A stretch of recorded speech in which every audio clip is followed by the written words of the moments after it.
How do we help bring more unity into the church? This is a question in the early days of the church. If you look at section 50, the missionaries are being sent out, and also in the church, we have all these new members. People have been coming from other faith traditions. The church is young, just about a year old, and there wasn't always clarity around what was appropriate and what isn't in terms of church service and what people were teaching.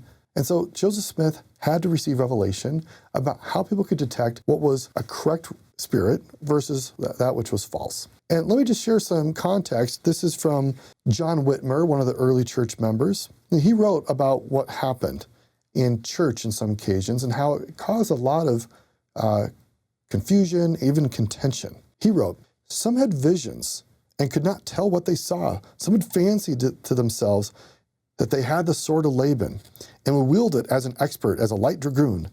Some would act like an Indian in the act of scalping. Some would slide or scoot on the floor with the rapidity of a serpent, which they termed sailing in the boat to the Lamanites, preaching the gospel." Now again, this is all happening during church services. So you can imagine the disruption that's going on.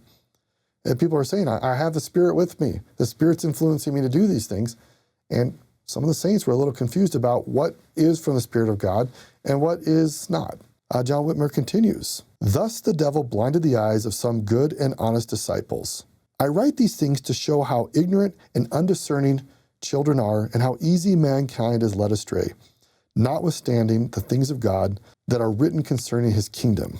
Parley P. Pratt later wrote, "All these things were new and strange to me and had originated in the church during the absence and previous to the arrival of President Joseph Smith from New York.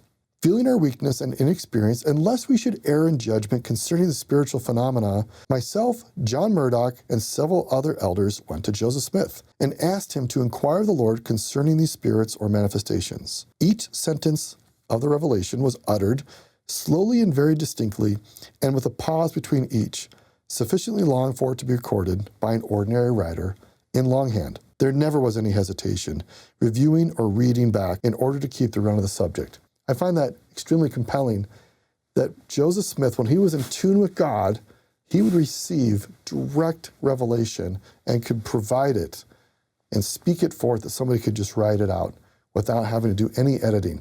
I do a lot of writing, and I often have to edit myself, so I just find that just further confirmation of Joseph Smith's prophethood and seership.